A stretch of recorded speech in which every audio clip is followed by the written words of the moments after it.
What's up, guys? This is Student of the Game podcast, and just so you guys know, you're used to seeing Kevin here. It is me. I'm Skye, and I am now co-hosting the podcast with Kevin. So every once in a while you'll see me. Every once in a while you'll see Kevin. It just depends on the day, to be honest with you. Today he's at work, so it is what it is. Here with us today, actually, we have a special guest for our, I guess, debut episode, if you will. We haven't been around in a while, which also apologies, everyone. But his name is Tatum Mack, so if you want to go ahead and introduce yourself, tell us about yourself. Hey guys, I'm Tatum Mack, software architect. Ooh, nice. Software architect, huh? Yeah, I used to be more of a website designer, engineer, and just been slowly kind of transitioning. Okay, but hold on a second. When you say software architect, what do you mean? What does that mean? So, because I mean, I get that it's like a fluffy name, right? It has to be. You have to do that. you have to. But Yeah. what does it mean? So basically, I spend my time going into businesses and making sure that they have the right software to run their organization. Okay, that makes sense. Yeah, so it's not just websites. No. It's like a not suite just- almost. It's like a suite. You got to make sure they have their suite going. Yeah. And so that's what I would consider myself as a software architect. I think that makes a lot of sense today, for sure. Yeah, and yeah. Okay, well, that's who he is, guys. You guys know the drill. Like, share, subscribe. Whenever you're watching on YouTube, please give us a follow, give us a subscription. We are all in it for you guys. That's the reason we do this. We want to get as much information out there to the people as we can, and that includes people you would not expect to see on the show, like Tatum Mack as a quote-unquote software architect. You know, most of the entrepreneurship podcasts have real estate gurus on. They'll have salesmen on, obviously. They'll have CEOs on. Whatever. We get it. And there's so many podcasts that do that. We want to be different than that and not do the same things. So here we are, and we'll get into it. But first, our sponsor today is Elevate One Media. What's funny about that is it's actually our own company because we don't actually have a sponsor. But, Elevate One Media is the people that set this all up, right? We have E right there in the corner doing the editing and the media side of things, and he is a guru. So if you guys need anything done as far as videography, logo design, website design, anything, if we can't do it, we know the people that can, and we will get you taken care of. That's it for today's sponsor. So now we can actually get into the actual conversation. Thank God. So you said that you're getting a suite of software for these businesses. Now, is that like since everything is so software driven now, it makes complete sense to me. But you're talking about like CRMs, right? Yeah. Essentially, like a whole one. Is there like one piece of software that can run these people through their whole? So no, actually, and that kind of leads me to my newest endeavor. Your newest endeavor? Okay, well, before we get into that, before we get into that, that's CRM. Good. That's good. Yeah. No. So I really wanted to ask you what happened to the website design thing. Like, because when we initially said we're going to do this podcast, right? Right. For those of you that don't know how to run a podcast, guests usually take a while to sync up. So no matter what you're doing, even though we were in a whole revamp, essentially is what we were doing, it takes a while to line up a guest. And so, like, you have to be prepared, and it takes a while to get that rolling guest going. So sorry for the delay on that, by the way. This is like months, we took. This guy's in Miami. He's here sometimes. Like, he's everywhere. Hard to catch you. But it's good. I'm glad we got you on the show now. Anyway, speaking into that, I just want to know, essentially, what happened to the website design. It's kind of just a dying market for I wanted you to say for people like me. Yeah, man. You used to be able to, and you still can. Granted, yeah. I can, if I really wanted to, I can still make a decent living building out websites for people. But I really wanted to scale things up and really help people in a different way. The problem with being a website builder is there's so many tools for an individual to actually just build their own website. Like DIY now. DIY is a big thing, right? Yeah, and like before it was just to get started, you kind of needed an engineer, right? Yeah. And now just to get started, you really just need a laptop and like a few hours of your day it would take for you to learn how to build a website. And you can look it up too if you don't. And if you don't know. And I hate to say it, man. I agree with you. I think we will still have people that need websites only because, there's always going to be people that don't want to do it, right? Like people still hire people to mow their grass. Right. And can you imagine a website being something that is so necessary, like mowing your grass, that you have to have someone do that? Right. You know what I'm saying? So, I imagine as we get, it's just getting more and more saturated, I guess, if what you're trying to say, where anyone can do it.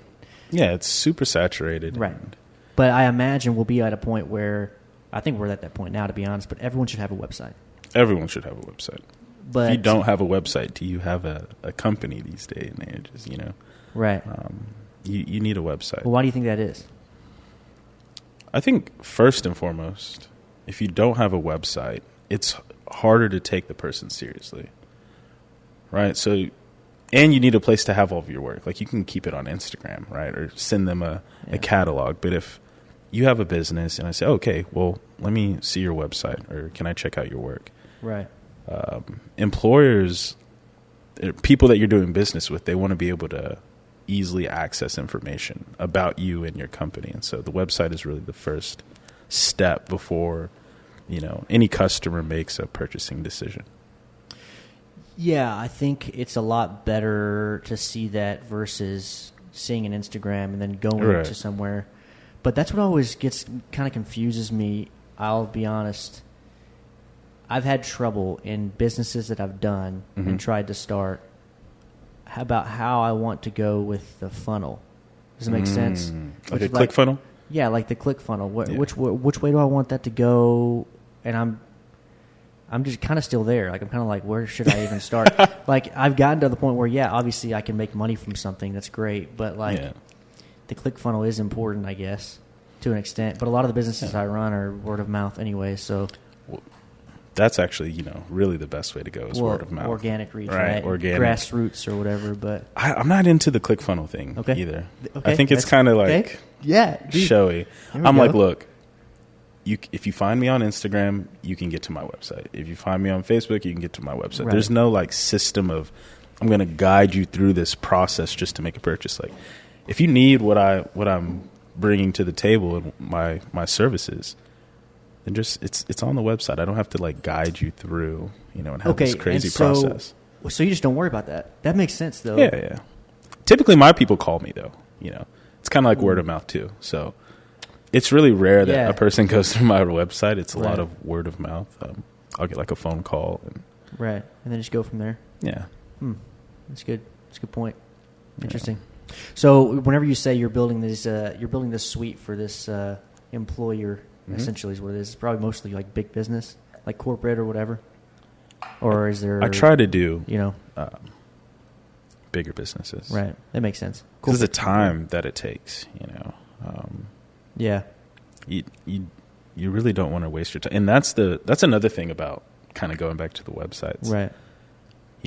Because they can build these websites, themselves and for a low cost, you can't really charge as much as you used to be able to. So the time, the money for the time, it just doesn't really make sense. So you want to be building out suites for people more than just websites.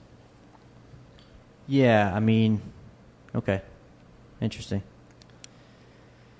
I guess you're replacing their IT department in a way. Maybe their IT department keeps it maintenance on it. Yeah, I mean, we do but maintenance you guys too. So everything. So are companies really just starting to outsource their IT departments? Essentially, is that what's happening? You don't build. I'm not saying you set up servers and all this crap. You don't do all that, but everything is so software based now, and all those softwares you're using, like what Salesforce and things like that. Yeah, I would imagine. I'm assuming. Yeah, QuickBooks. Those use their own servers, right? Yeah, and so then you're just removing the whole need for having any of that in the first place. So my idea is that these software companies keep their existing infrastructure, and we just bring it all together in one place. So that's kind of what I've been doing recently, is making it to where all of a business's software is in one place. So we're connecting things right now. That would be amazing. Yeah, and I think so. Like I've used a few things like that. They don't connect a lot of things together. It's hard. But That's like a tough thing to think do. of like for freelancers, there's HoneyBook, and it like basically gives you a project streamline, and like you have each individual part of that project on this line, and you can use all of it in that same. So like proposals, follow-ups, email chains, marketing, a little bit, marketing from that, like marketing emails, and then like deadlines, and then actual project completion, and then they have like a little place where you can message all your team members and stuff like that too as well. You know, so they have all that kind of built in. It's pretty cool. There's a few things it doesn't do because it doesn't have to. It's for freaking mainly for freelancers, dude. So it's not going to be like crazy. Right. And that is a newer thing. I believe it's like a few years maybe, and it's just catching steam. So that makes a lot of sense, and I can see that where that's going. Are you trying to build your own? Yeah. Like software to do that? Yes. That's kind of my newest project. That crap! You heard it here first. Newest project right here. On. Yeah, it's I've really stopped. I mean, I still have to like manage a bunch of stuff, but that's been my current focus. It's pretty much all I do right now. You are right. There are a lot of companies coming out like this. Like there's Monday and Basecamp. Dude, okay. Can we just rant about Monday for a second, dude? Yeah, go on. Bro, oh my God. They make it too complicated. Yes, it's cool. Yes, it has a lot of stuff. I get it. It does have a lot of stuff. First of all, it's like browser-based, which I guess it doesn't have to be. But like, there's way too much going on initially when you first get in there. What I wish they would do is, and they have people that help you. I get it. They have like you get on Monday.com and here's our help team to help you figure it all out. What I wish they would do is, let's say when you start, they're like, okay, well, what tool are you going to use the most? And you say, this. And they're like, cool. So we're going to start with that. Here's just the browser. Here's your home page or dashboard, and it's just that tool or a couple tools or whatever. And they're like, so get used to that. And then obviously they're not going to do that because they want you to know what all they have. But they got to guide you through the whole thing, right? The whole it's system. and I sound like a total freaking pleb right now saying this, but it is very overwhelming. I was like, what the heck is going on here, dude? So that's my rant about them. I don't think there's any one company that's perfect, obviously, right? Right. But I also want to ask you about recently. This past year. SaaS companies are, I guess, only because of the economy, in a way, are kind of going down, right? Now, what I want to know is, what happens whenever you replace... Have you looked into OpenGPT at all? Yes. So what happens whenever you replace... I know it's not necessarily the same thing, but it's AI. That's the main point I'm getting at here. What happens whenever we start replacing like a lot of these software as a service companies with just an AI that can kind of like really streamline everything? Are the companies doing that right now? Do you know? Yeah. I mean, AI is really, it's a SaaS company in a way, depending on the model that you're choosing. And OpenAI, OpenAI is kind of using like a SaaS model with their like GPT-3 suite. Right, they are. Yeah, you're right. That's a good point. But I do think that in the future, more companies will be ran by AI. Yeah, I mean, like speaking of that, we just went to a freaking McDonald's that's like fully Fort automated, Worth. right? Yeah, we went to I that. haven't been yet. We did a little vlog or whatever on that. But it's not actually completely automated, in my opinion, yet. Is there people? Yeah, dude. Okay. So of course, they can't have cooks, I guess. Like, people in the kitchen are still there. But they had like 15 people in the back, man, running around, buzzing, doing their things, Really? And we go around and we still get handed, food by a guy in the drive-through. Cart is still drive-through, like a guy doing it, and they're not advertising it properly. Then. Because I'm thinking there's like zero. You watch these TikToks hands. and these reels, dude, and you see these like, guys. What? This is the new McDonald's, and you're like looking at it, like, wow, that's crazy. And there's like a freaking conveyor belt, dude. Yeah. Didn't see that at all, by the way. None. But that's probably my fault because I got a drink in the drive-through. It doesn't matter. Point is, dude, we're not fully there yet. I think people are jumping the gun on the whole AI thing. Like, I think it'll still be a while, but I do believe you. I do think, we're probably headed to a place where maybe companies are ran by AI. Yeah, I think we'll get there. Who's going to build that AI? I guess you. You know what I'm saying?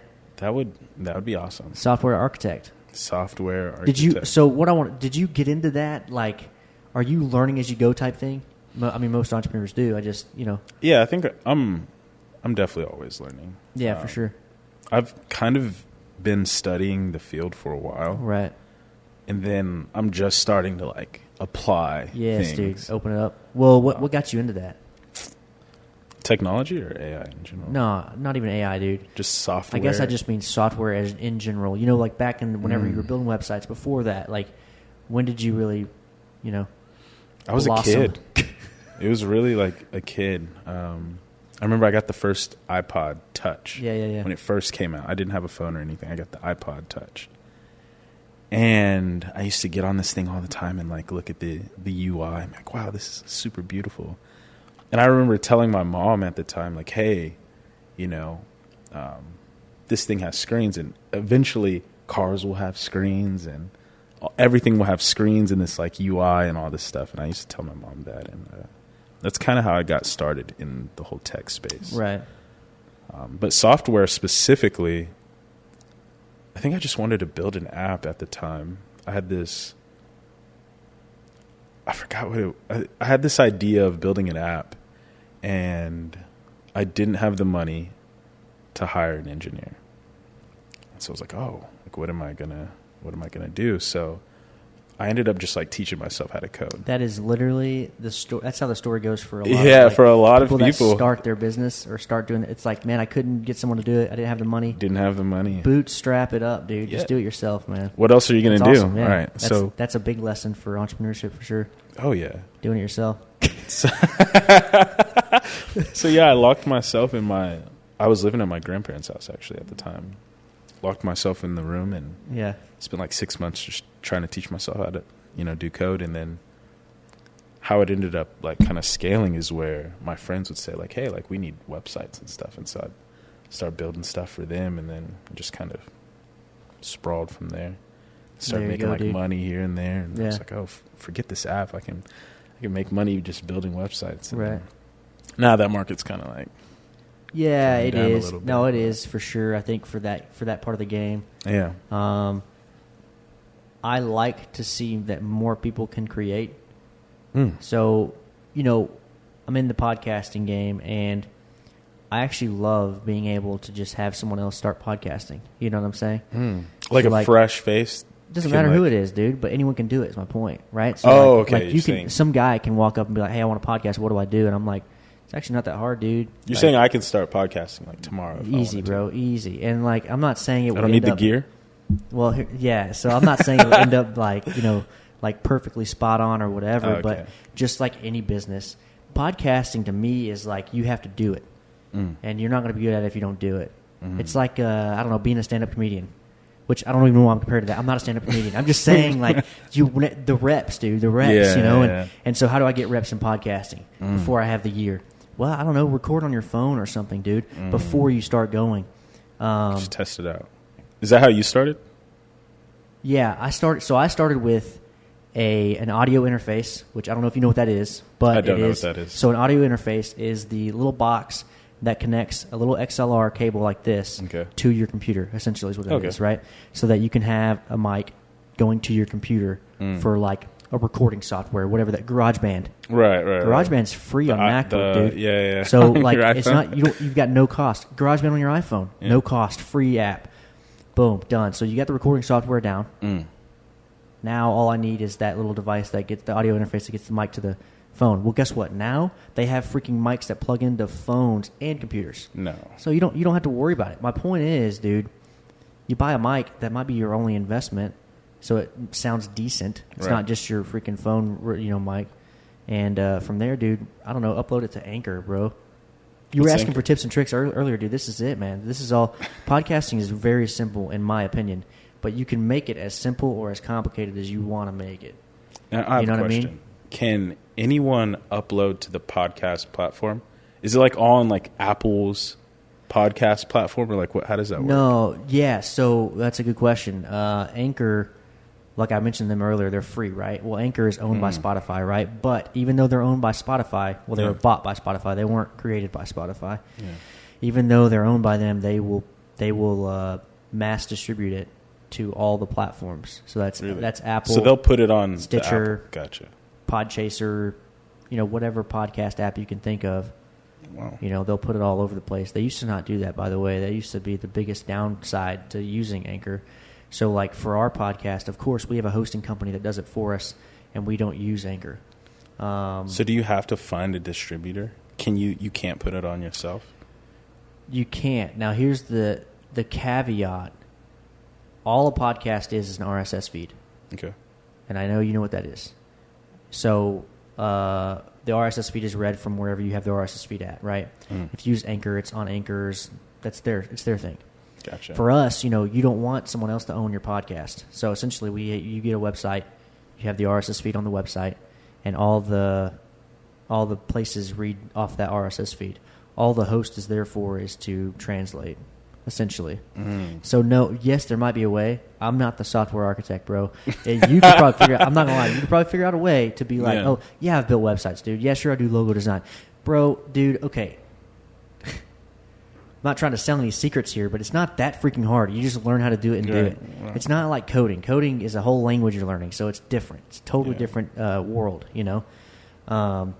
Like, I'm one of the guys you talk about. The reason website design is dying is because I jumped in. You'll jump in and do it? I got, WordPress.org, which is still a decent, base plate. It's a good platform. And I still had to design some things. It's not like Wix or whatever, but it's still easy. It's not like I freaking coded anything. Yeah. I learned a few lines of code, whatever, man. But, with podcasting, dude, yes, you use a hosting company. They read it off the website, and then they send it everywhere. Interesting. So I didn't know the it's pretty easy, bro. But if you want to start today, dude, you get Anchor. And also, dude, you can, I'm not trying to make this whole freaking podcast about a podcast, but I was just curious. Yeah, I had to know. Well, this is what I do, right? So I guess we can talk about it. It's still business related in a way. All right. You can still use Anchor to start out and then transfer everything over, later when you have another platform, you know what I'm saying? So one more podcast question. No, dude, you're good. Okay, a lot more podcast questions. You're allowed to ask questions, dude, so. Do people get paid from the podcast? Right. So this is a question. Yeah, this is a good question. I think people always wonder. It's like is it like YouTube? It's like the YouTube question. No, it's not like YouTube. Oh, okay. YouTube had the benefit of running their own ads on their content, so they could pay you with that. Makes sense. And that's what's called monetization or whatever. I personally like the way podcasting does it better. Podcasting is very similar to FM radio or just radio. Radio talk shows. How do they get ads? Have you ever thought about that? Well, look, those guys go out, they find products they want or the companies they want to advertise, and usually it's local.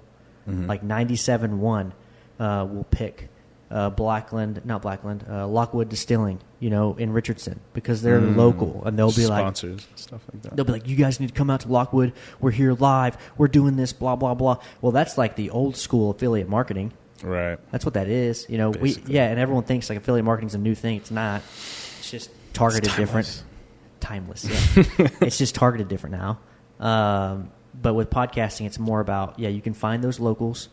So I used to be with Silver Star, right? And for a few months, essentially you do whatever contract burst you want to do. So with Silver Star, I was like, hey, give me 3 months of advertising money, and I will run this ad. Give me a free bottle every month, plus the money, right? So I had a free bottle in order to put on my show. I say a bottle a month. I did a podcast weekly. And so it was 4 podcast episodes that I had to make that bottle last through. That's pretty easy when you don't go ham drinking, right? Just sipping. Yeah, you're just sipping anyway, right? And I would tell my guests it's open bar, but please don't take all of it. Don't take all of it. Yeah, right. I have backups, obviously, but anyway, that's what I did with them, right? It just depends on what you want to do, but that is the common misconception. It doesn't just come to you. It's rare. It's rare that it comes to you. It's rare that all of a sudden you have now. If you're Joe Rogan, and I know people are knocking at his door. Lucky for him, he was already in show business, right? And so there's a lot of contacts he made. What's a number one rule to any business ever, entrepreneurship, I guess, in a way, is contacts, bro. Right. It's who you know. Dude. Never burn a bridge. Never burn a bridge. And, like, that's one of the things he did well, I think.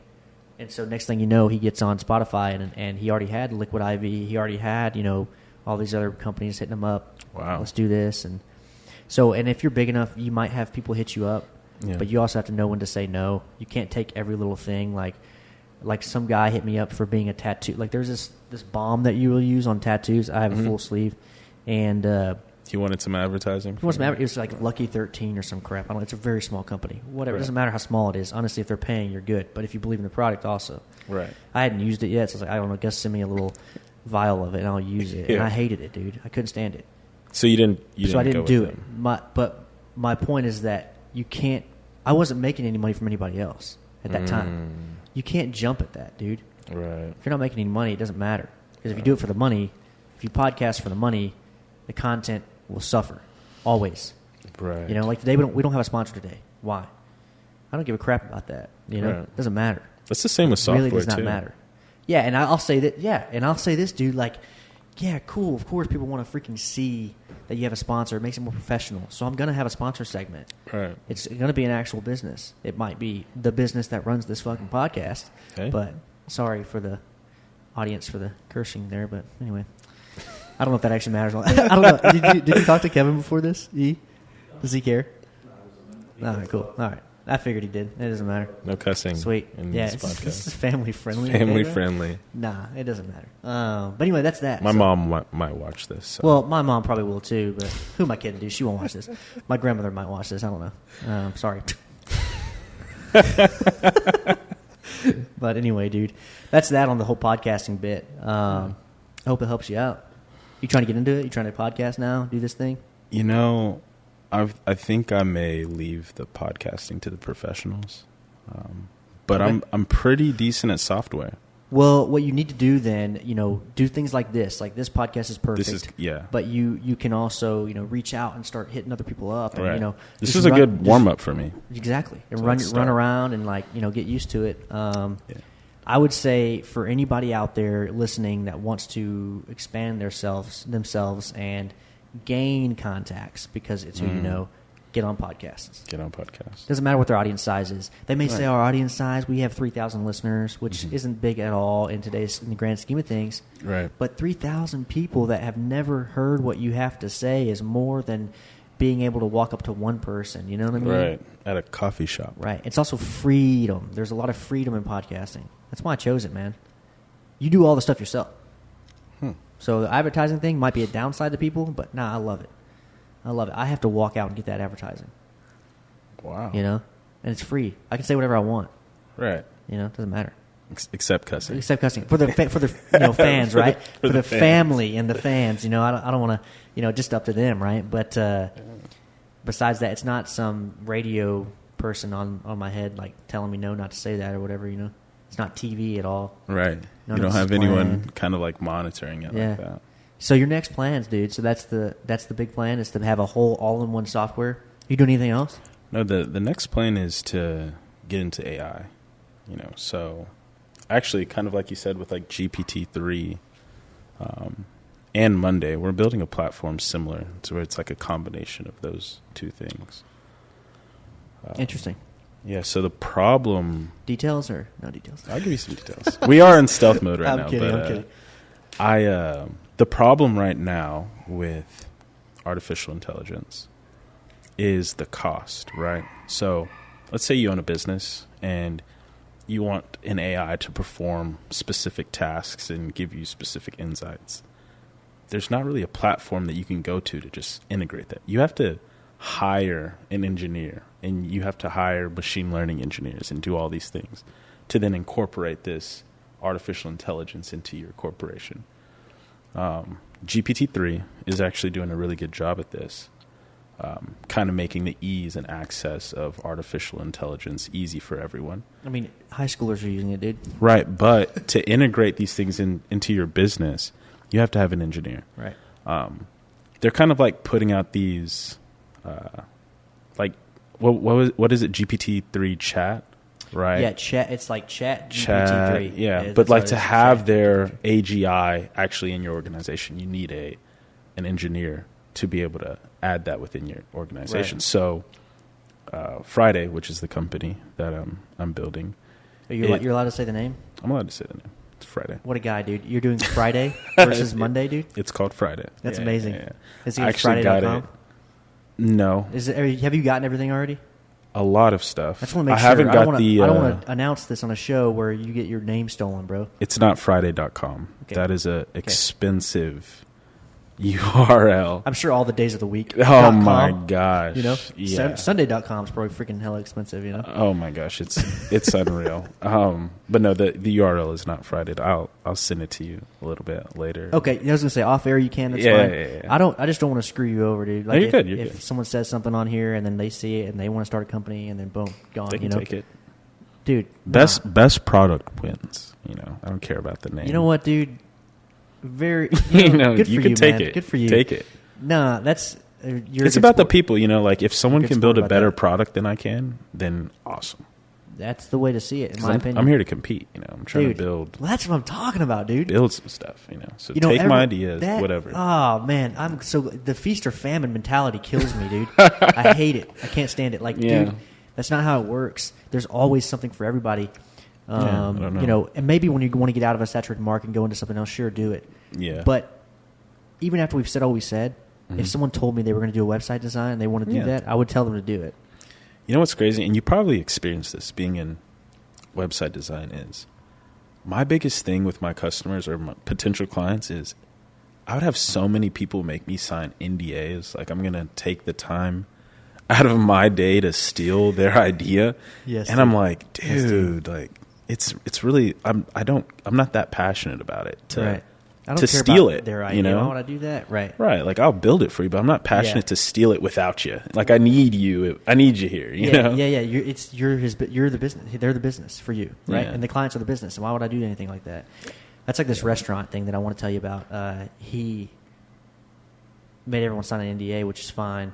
Yeah. He didn't actually make me sign an NDA, which, by the way, if he's watching, I might want to do that. But it makes sense in specific scenarios, but not just to tell someone an idea. Sure, and that's fine. And that's what I'm thinking, like, what the heck? But he did the same thing. I'm like, man, it's okay, dude. You're good. Yeah, it's okay. It's not. No one's gonna. And if he wants me to even spread the word, it's like, dude, I'm not gonna listen to this NDA. I got to tell them about this thing, you know. All right. So are you allowed to share it now? Well, I've actually talked about it here on the podcast before. Oh, okay. What is it? A little bit. It's a cocktail lounge.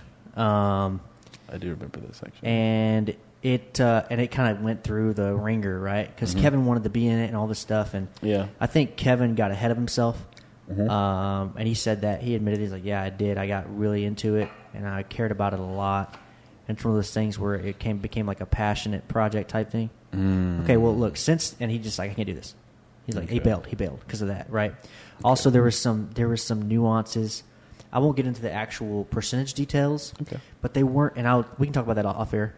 Okay. But they were off, you know, and he wanted, essentially, it was just a point where it's one of his first endeavors. He wanted more than he could he wanted to bite off more than he could chew. Yeah. And, you know, me and Kevin both actually kind of knew that, even though I've never been in the restaurant game, like, ever. Never even touched set foot. And he's going to start it. Well, who started it? The guy that wanted the percentage. He's going to start it. He's the one that starts it. But keep in mind, this guy, you know, wasn't going to bring anything to the table as far as money. You know, hey, whoever's doing the work, you know what I'm saying? You know, and to an extent, right? To an extent. But when it comes to this specific side of things, he did put in awesome effort. Obviously, he deserved a good chunk.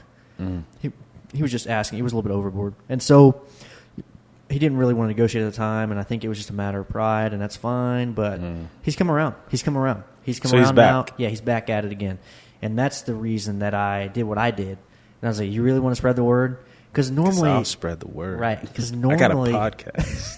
I got you. Yeah, and I'll say this: normally, I don't do that kind of thing like that. Yeah. You know, I'll shoot it to a few people and see what they kind of say. In this case, I was like, I mean, I'll make it a widespread thing if you want me to. Yeah. What happens in that case, though, let's talk about social media marketing for a second. You don't want to go too hard because you don't want to, like, muddy the water, I guess, or water it down. What do you mean? The intensity, the seriousness of it. Oh. Does it make sense? Gotcha.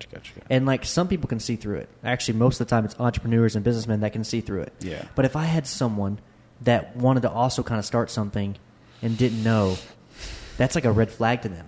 Yeah. It's like a red flag to see all this stuff kind of like, it's almost like an Yeah. advertisement in a way, right? I mean, The reason you even, I had a few people, but Yeah. the reason you even commented or responded or whatever is Right. because you're like, you know, you can kind of see through it a little bit. Right. And you're like, it still makes sense. And I'm still being serious. yeah. But normal people do not, I say normal people that haven't just gone into business won't see that. Right. So that's, you just have to be careful with that. That's why I didn't do it before. I didn't do that before because I was like, let me talk to a few people, see what they say, kind of make it a little bit more serious, and yeah.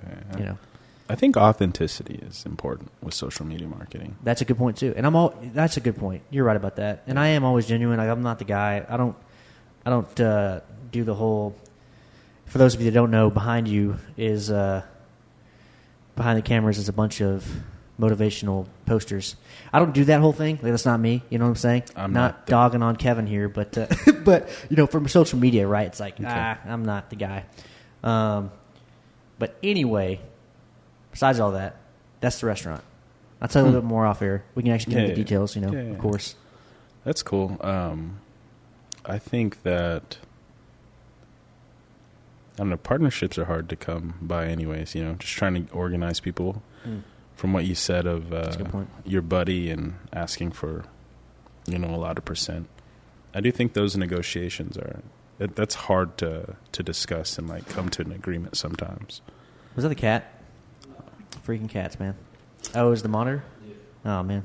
Meow. No, but I agree with you. And I think That's you're right. tough. It's a tough conversation to have. Tough. Especially if it's friends. I don't know how close all you guys are, but I mean, me friends. and Kevin are closer than the other guy, I guess. Right. But like, I would say, you know, yeah, base level. yeah, when friends. But It it doesn't matter. It doesn't matter. You're right about that. Anytime you're talking percentages, dude, money. If you've never been in that business, like little organization side or whatever you want to call it, operating agreement side. Oh, it gets tough. It's just kind of, you know, you're nervous or you're anxious or, you know, you always, for some reason, dude, you have this like thing in your head saying like, I don't want to get screwed out of a deal or something, you know? Right. Even though everyone may just be normal people that are like, we're all going to be fair here. Yeah. You know? And I think it always starts out as that. And that's why, for instance, when I go into deals with people, and I used to not be like this when I was a little bit younger, and I didn't really understand. How old are you now? I'm 25. Nice. Okay, cool. So I used to not do contracts. Like I would just, you know, spit shake on it and we're good. Right. You know, you're a man, I'm a man. Let's just honor each other. You grew up in Keller, right? I grew up in Keller, Okay. a little suburb right It's a on the little outside suburb, of Fort Worth. I can see that. I'm thinking about where the handshake agreement came from for you, you know?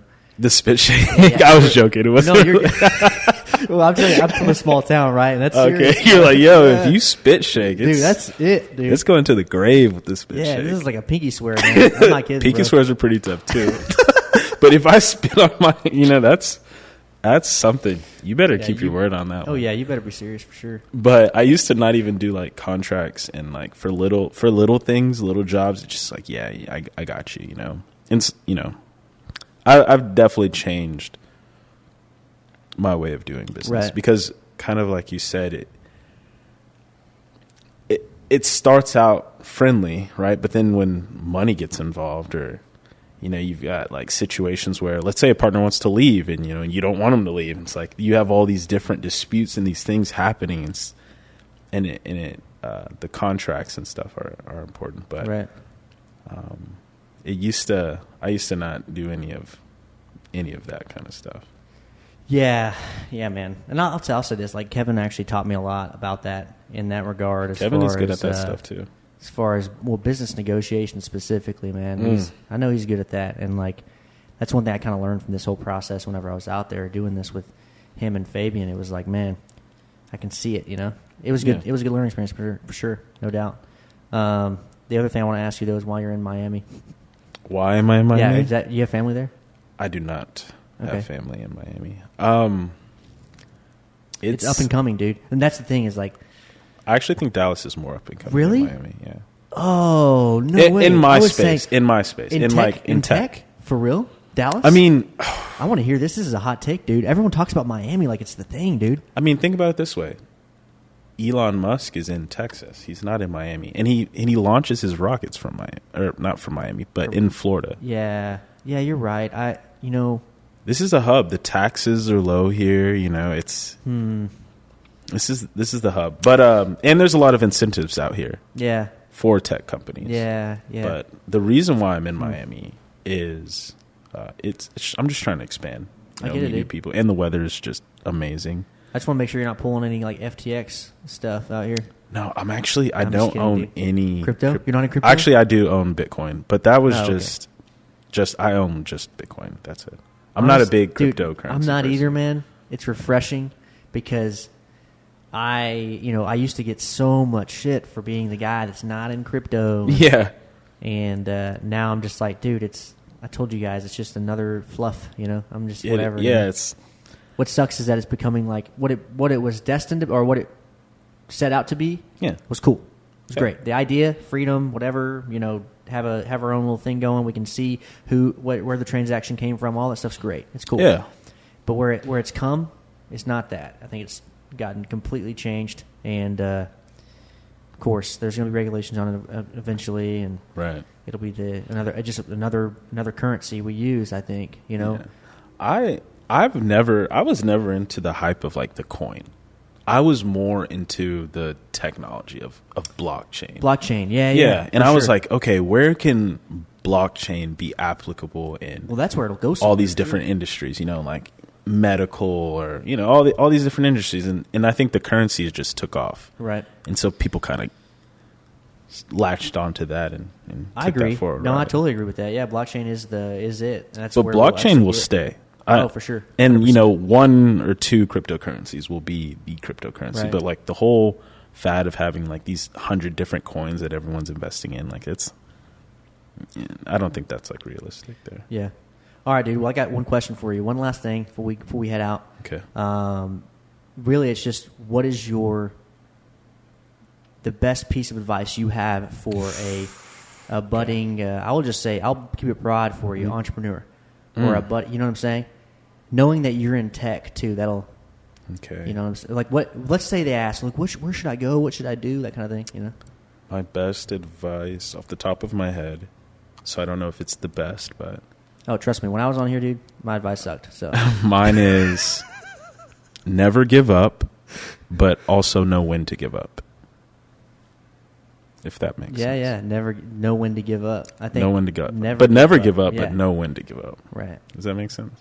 Yeah, so have the grit. Have the grit. But know when your idea is trash. You can bail. Yeah, when you should bail. Well, and I think because there's sometimes it happens. That's very hard, dude. It is so hard to just like let something go, and it's like what you don't want to happen is you get home and which this almost never happens actually. But what you imagine is you go home to your family, whoever that may be, right, and they're like, "You suck." Literally. I guess it does. Get a happen to job. people. Yeah, right. Yeah. And you don't want that to happen, dude. Right. So when you have to walk back in and be like, "Hey, another one of my ideas failed," or maybe the first idea failed, or whatever. I had a bunch of those. Of course, man. And I like I said on the last podcast, dude, I started a dog poop scooping business. Right? No, it was a very short-lived. That thing. actually sounds like it would work. Well, I got competed out, so I'll say yes. So there's another company it works, that does trust it. me. Okay. Oh yeah, dude. They're That's called great. freaking Duty Calls, by the way. Duty Calls. Watching you all, dude. Sponsored by Duty Calls. Yes. Dude, for real though, they have it nailed down. The point is, dude, you can start a number of things that are wildly different, and then they can fail. So, but why I wanted to ask you that is like coming from the tech side of things. Yeah. Do you just see it being more tech from here on out? All of it's just going to be more AI driven or more software driven, or not? Because this last year has kind of seen a downturn. That's why I'm asking. Well, that's just because the market. But right. Once things level out, there will be a lot of AI. My dream, at least, is where we live in a world where we don't necessarily have to run our companies. We have an AI running our company, and that's kind of I think that's a good future to look towards. You have the free time to relax, go to Miami, and your artificial intelligence is running whatever you have to do for work. That's what I see. But then unless you started that company, Right. you don't have a job. Like, let's say the board of the executives, would they just all be like, we don't need you anymore, see you later? So I think what's important as we, continue down this path of automating people's jobs is that we put like programs in place that help people that don't necessarily have jobs. And obviously, jobs will change, right? So there will be jobs for people, but that's why there's programs like UBI, Universal Basic Income, where you tax artificial intelligence and you give, a universal basic. Whoa! Wait a second. I have not heard this. Okay, I'm supposed to be a political guy. So you just said UBI off of AI? So Andrew Yang, I don't know. He was running, and I know what UBI is, right? I know what UBI is. Okay, but you're saying they're going to tax the AI. Yeah, that's where I was. That's where the money comes from. What do you mean by that? You mean like? What do you mean by that? Yeah. So in the UBI, everyone gets an income, right? Sure. So it's like, where does that income come from? Like, where's the where does that income from the government come from? Freaking cord out of my It comes from the taxing of artificial intelligence. So these people that own the AI organizations will get a tax on their AI. That's what we'll pay. That's where I didn't understand. Yeah. Okay. Yeah, that'll pay the rest of everyone Holy crap, else. dude. I was freaking out. I thought maybe you meant like somehow the AI was going to work in itself to pay taxes on itself. Oh, no. I'm like, we're talking about iRobot probably. Here. That iRobot, dude, like every single one of them is going to have a tax number, Well, yeah. No, it'll be more like the organization. But the actual company, and I get that. The company will but get a the tax input, they have you'd AI. be able to track the input of the artificial intelligence per machine. Now, here's where it'll get hairy, in my opinion, is because that person will say, well, we created this AI. We wrote all the code.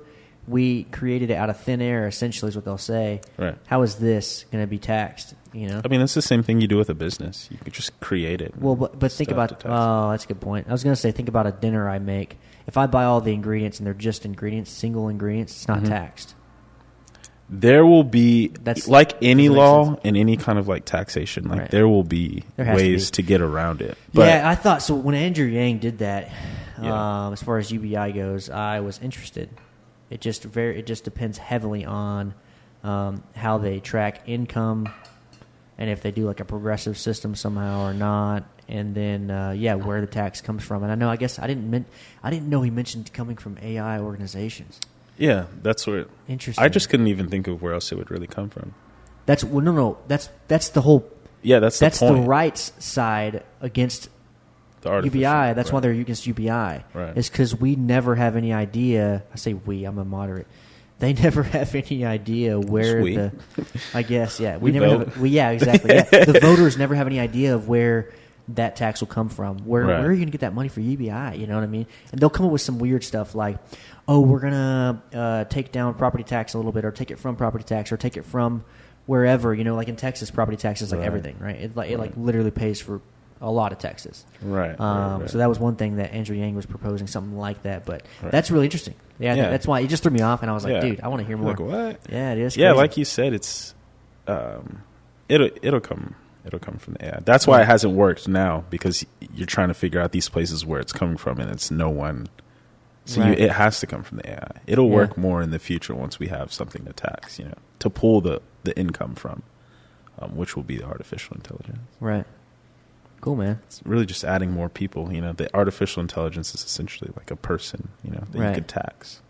Yeah, and dude, okay, I could talk for hours about where we're headed as far as AI goes. I love that. I love predicting the future like that, even though we're not. But we're speculating, I guess, in a way. But speculating. It's nice to have someone else that's in the tech industry that knows a little bit what's going on. So, likewise. Dude, it was good having you on, man, for sure. Tink you for having me. I don't know if I said that at first, but thank you for having me on the. You're good, dude. On the podcast. No problem, Bob. I had a good time. Yeah. First one. It's chill. We're hanging out. This is Student of the Game podcast. And again, if you guys have not, like, share, subscribe. I guess we're good. I had fun. It was real. It wasn't real fun, I'm just kidding. It was fun. All right. See you guys later. See ya.